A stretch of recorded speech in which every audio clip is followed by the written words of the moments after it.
ഇനി അന്താരാഷ്ട്ര വാർത്തകളുമായി പി ജെയിംസ് വരികയാണ്. ഇസ്രയേൽ ഹമാസ് യുദ്ധത്തിൽ UN-ൽ വീറ്റോ പ്രയോഗിച്ചതിനെതിരെ ചൈന രംഗത്ത് വന്നു. അമേരിക്കയാണ് അവിടെ വീറ്റോ ചെയ്ത്. അറബ് രാജ്യങ്ങളുമായി അമേരിക്കയും ചൈനയും അനുസരിച്ച് ചർച്ച നടക്കുകയാണ്. കൂടുതൽ വിശദാംശങ്ങളുമായി പശ്ചിമേഷ്യൻ രാഷ്ട്രീയത്തിൻ്റെ അഗാധങ്ങളിൽ നിന്ന് പി ജെയിംസ് ചില ചിന്തകൾ ഉയർത്തും. Good morning P James. Good morning S K. Hi എന്ന് പറഞ്ഞോളണം, അത് വളരെ പ്രധാനപ്പെട്ടതാണ് പ്രേക്ഷകർ. പറയൂ, വെസ്റ്റ് ഏഷ്യൻ ക്രൈസിസ്. ഈ ഇസ്രായേൽ ഹമാസ് യുദ്ധത്തിന്റെ പുതിയ ഒരു സംഭവവികാസം എന്ന് പറയുന്നത് ചൈന പരസ്യമായി ആ യുദ്ധത്തിൽ ഇടപെടുന്നു എന്നുള്ളത് തന്നെയാണ്.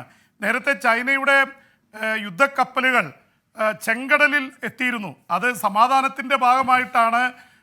പ്രത്യേകിച്ച് ചൈനയുടെയും റഷ്യയുടെയും കപ്പലുകൾ ആക്രമിക്കില്ല എന്ന് ഹൂതികൾ പറഞ്ഞിരുന്നു.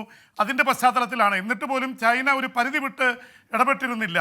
അമേരിക്കയുടെ state secretary Antony Blinken Arab രാജ്യങ്ങളിലേക്ക് 4ഉം 5ഉം വട്ടം യാത്ര നടത്തി, സന്ദർശനം നടത്തി, ഇസ്രായേലുമായി ചർച്ച നടത്തി, ഖത്തറിനെയും ഈജിപ്തിനെയും രംഗത്തിറക്കി യുദ്ധ അവസാനിപ്പിക്കാനും വെടിനിർത്തലിനൊക്കെയുള്ള ശ്രമങ്ങൾ നടത്തി. ഒരു തവണ താൽക്കാലിക വെടിനിർത്തൽ നടത്തുകയും ചെയ്തു.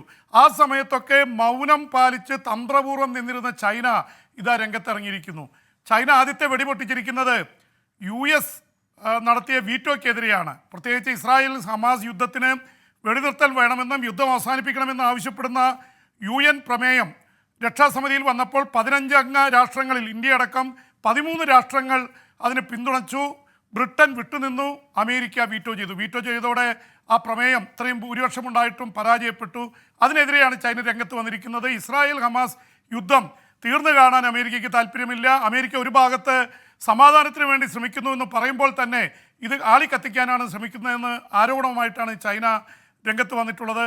അതിനിടയിൽ ചൈന വേറൊരു കാര്യം കൂടി ചെയ്തിട്ടുണ്ട്. 60ഓളം അറബ് രാജ്യങ്ങളുണ്ട്, അവരുമായിട്ട് വലിയ രീതിയിലുള്ള കച്ചവടമുണ്ട് ചൈനയ്ക്ക്. ചൈന സൗദി അറേബ്യയിൽ UAE-യിലൊക്കെ പിടിമുറുക്കിക്കൊണ്ടിരിക്കുകയാണ്. ചൈനയും ചർച്ചയ്ക്ക് ഇറങ്ങിയിരിക്കുന്നു, അമേരിക്കയെ പോലെ തന്നെ. അപ്പോൾ അമേരിക്ക എവിടെ ഒറ്റപ്പെടുന്നോ അവിടെ ചൈന രംഗത്തിറങ്ങുന്നു എന്ന തരത്തിലേക്ക് കാര്യങ്ങൾ മാറിയിരിക്കുന്നു. ഒരുപക്ഷെ അമേരിക്കയ്ക്ക് ഇത് വല്ലാത്ത ഒരു തലവേദനയാണ്. കാരണം ഇസ്രായേൽ അമേരിക്ക പറയുന്നത് കേൾക്കുന്നില്ല. എന്നാൽ അമേരിക്കയ്ക്ക് ഇസ്രായേലിനെ പിന്തുണയ്ക്കാതിരിക്കാൻ പറ്റില്ല. യഹൂദർ അമേരിക്കയിൽ വളരെ ശക്തരാണ്. അവരാണ് അവിടുത്തെ ആയുധ കച്ചവടക്കാരും നാസയിലും അടക്കം പ്രമുഖ സ്ഥാനങ്ങളിലൊക്കെ യഹൂദരാണ് നിയന്ത്രിക്കുന്നത്. അതുകൊണ്ട് അമേരിക്കയ്ക്ക് യഹൂദരെ വിട്ട് കളിക്കാൻ പറ്റുന്നില്ല. ഇസ്രായേൽ പ്രധാനമന്ത്രി ബെഞ്ചമിൻ നെതന്യാഹു അമേരിക്കയെ കേൾക്കാൻ തയ്യാറാവുന്നില്ല. ഇതിനിടയിൽ ഇസ്രായേൽ ഹമാസ് യുദ്ധം അതീവ രൂക്ഷമാവുകയാണ്. റഫയിൽ തെക്കൻ ഗസയിൽ ഇസ്രായേൽ കഴിഞ്ഞ 24 മണിക്കൂറിലും വല്ലാത്ത രീതിയിൽ ആക്രമണം നടത്തി. 100ഓളം പേർ കൊല്ലപ്പെട്ടിട്ടുണ്ട്. മരണസംഖ്യ കൂടിക്കൊണ്ടേയിരിക്കുന്നു. ഒരാഴ്ചയ്ക്കുള്ളിൽ അത് 30,000-ൽ എത്തുമെന്ന അവസ്ഥയിലേക്കാണ് കാര്യങ്ങൾ. കാരണം ഓരോ ആഴ്ചയിലും ശരാശരി എടുത്താൽ 1000 പേര് വെച്ച് അടുത്ത ആഴ്ചകളിലൊക്കെ കൂടിക്കൊണ്ടിരിക്കുകയാണ്. അപ്പോൾ 30,000-ൽ എത്തുമോ എന്നുള്ള വലിയ ആശങ്കയിലാണ് ലോകം. എന്ന് മാത്രമല്ല, റഫയിൽ മാർച്ച് 10-നകം ആക്രമണം നടത്തുമെന്നാണ് ഇസ്രായേൽ പറഞ്ഞിട്ടുള്ളത്. 14 ലക്ഷം പേരാണ് അവിടെ തമ്പടിച്ചിട്ടുള്ളത്. എത്ര പേർ ജീവനാശം സംഭവിക്കുമെന്നുള്ളതിനെ കുറിച്ചൊക്കെ വല്ലാത്ത ആശങ്കകളുണ്ട്. ജെയിംസ്, യുക്രൈൻ സേനയുടെ മിസൈൽ അറ്റാക്കിൽ യഥാർത്ഥത്തിൽ ഈ 60 റഷ്യൻ സൈനികർ മരിച്ചു. പ്രത്യേകിച്ച് ഈ യുക്രൈനിലെ റഷ്യൻ നിയന്ത്രണ മേഖലയിലാണ് ഈ മിസൈൽ അറ്റാക്ക് നടന്നതെന്നുള്ള രീതിയിൽ വാർത്തകൾ വരുന്നു. എന്തൊക്കെയാണ് നമുക്ക് ലഭിച്ചിട്ടുള്ള വിവരങ്ങൾ? ഈ യുക്രൈൻ യുദ്ധം ഈ 24-ാം തീയതി എന്ന് വെച്ചാൽ മറ്റന്നാൾ 2 വർഷം തികയുകയാണ്. അപ്പം അതിനിടയിൽ യുക്രൈൻ സേനയുടെ ശേഷി അത്യാവശ്യം കുറഞ്ഞിരിക്കുകയായിരുന്നു എന്ന് മാത്രമല്ല, അവദിവ്ദിക്ക എന്ന കിഴക്കൻ ഉക്രൈൻ നഗരം റഷ്യ കഴിഞ്ഞ ദിവസങ്ങളിൽ പിടിച്ചെടുത്തു. അതിൽ വലിയ ക്ഷീണം പറ്റിയിരിക്കുമ്പോഴാണ് ഇപ്പോൾ ഉക്രൈൻ വലിയ രീതിയിലുള്ള ഒരു തിരിച്ചടി നടത്തിയിരിക്കുന്നത്.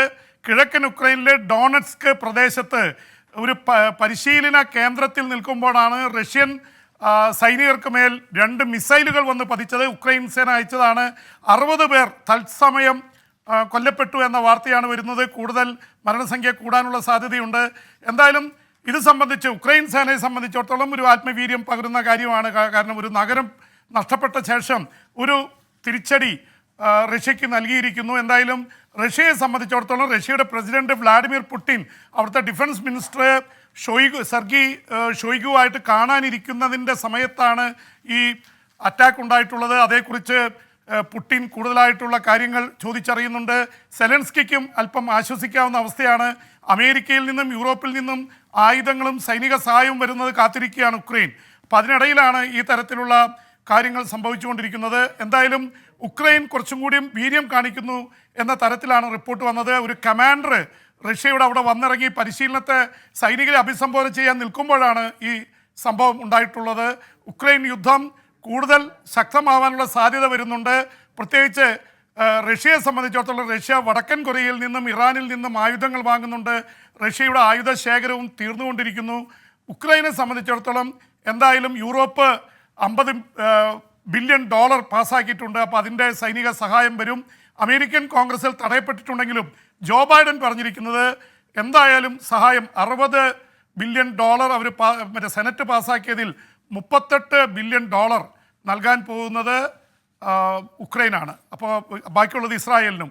അതുകൊണ്ട് ആ തരത്തിൽ ഉക്രൈൻ യുദ്ധം കൂടുതൽ രൂക്ഷമാവാനുള്ള സാധ്യത തന്നെയാണ് കാണുന്നത്. എസ്കെ ഷെഫീഖ് ഷാ ഒരു കാര്യം പറഞ്ഞിരിക്കുന്നു ജെയിംസേ, PPയുടെ ഈ വാർത്ത കേൾക്കുമ്പോൾ പണ്ട് സ്കൂളിൽ ഹിസ്റ്ററി ക്ലാസ് ഇരുന്ന പോലെ തോന്നുക, ഒന്നും മനസ്സിലാകത്തില്ല. അങ്ങനെ ഒരു പ്രശ്നമുണ്ടോ? ഓക്കെ ജെയിംസെ, മറ്റൊരു കാര്യം, ഈ ഇന്ത്യയിലെ കർഷക സമരം ഇപ്പോൾ ശംഭു അതിർത്തിയിൽ കർഷകർ തമ്പടിച്ചിരിക്കുകയാണല്ലോ.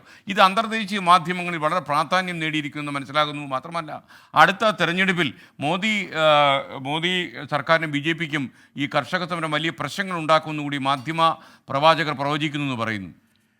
SKN അന്താരാഷ്ട്ര മാധ്യമങ്ങളിൽ പൊതുവെ ഇന്ത്യൻ തെരഞ്ഞെടുപ്പ് വലിയ രീതിയിൽ ചർച്ച ചെയ്യപ്പെടുന്നുണ്ട്. പ്രത്യേകിച്ച് രാമക്ഷേത്രത്തിൻ്റെ കാര്യങ്ങളൊക്കെ വന്ന സമയത്ത് BJPക്ക് ഒരു ബൂസ്റ്റ് എന്ന നിലയിലാണ് അന്താരാഷ്ട്ര മാധ്യമങ്ങൾ റിപ്പോർട്ട് ചെയ്തുകൊണ്ടിരുന്നത്.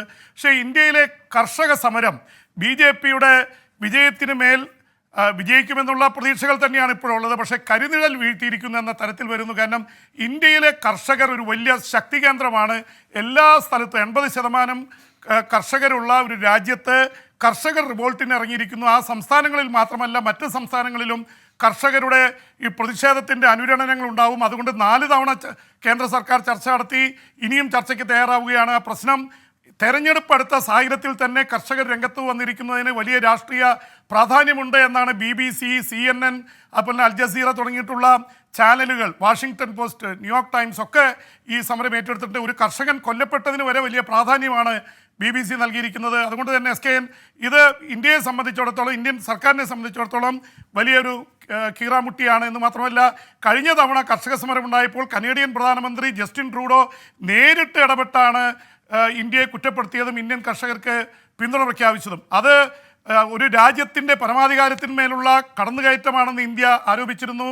നരേന്ദ്രമോദി സർക്കാർ ട്രൂഡോയ്ക്കെതിരെ തിരിയാനുള്ള ഒരു പ്രധാന കാരണം ഇന്ത്യൻ കർഷക സമരത്തിൽ ഇടപെട്ടതാണ്. എന്തായാലും ഇത്തവണ കനേഡിയൻ പ്രധാനമന്ത്രി മൗനം പാലിക്കുകയാണ്. ഇന്ത്യയുമായിട്ട് കൂടുതൽ ഫൈറ്റിന് പോകാൻ അവർക്ക് താല്പര്യമില്ല. പഞ്ചാബികളാണ് അവിടെ 25 MP കാനഡയിലുള്ളത്. അദ്ദേഹത്തെ, ജസ്റ്റിൻ ട്രൂഡോയെ പിന്തുണയ്ക്കുന്നവരിലും പഞ്ചാബികളുടെ എണ്ണം വളരെ കൂടുതലാണ്. അതുകൊണ്ട് തന്നെ ഇത്തവണ വളരെ കരുതലോടെയാണ് സംസാരിക്കുന്നത്. അതിനിടയിൽ പോസിറ്റീവായിട്ട് ഇന്ത്യക്കുള്ളൊരു കാര്യം, ചൈനയെ നേരിടാൻ ഇന്ത്യക്ക് സപ്പോർട്ടായിട്ട്, ഇന്ത്യൻ നാവികസേനയ്ക്ക് സപ്പോർട്ടായിട്ട് ഓസ്ട്രേലിയയും ജപ്പാനും മറ്റേ 100 കണക്കിന് കോടി ഇൻവെസ്റ്റ് ചെയ്യാൻ പോകുന്നു ഇന്ത്യൻ മഹാസമുദ്രത്തിലും ഇൻഡോ പസഫിക് മേഖലയിലും. അത് ഇന്ത്യയെ സംബന്ധിച്ചിടത്തോളം വലിയൊരു ബൂസ്റ്റായിട്ട് വരും. SKN. Thank you PP ജെയിംസിനെ. നമുക്ക് നാളെ സന്ധിക്കാം. വിദേശ വാർത്തകളുമായി PP ജെയിംസ് മടങ്ങി വരും നാളെ മോർണിംഗ് ഷോയിൽ.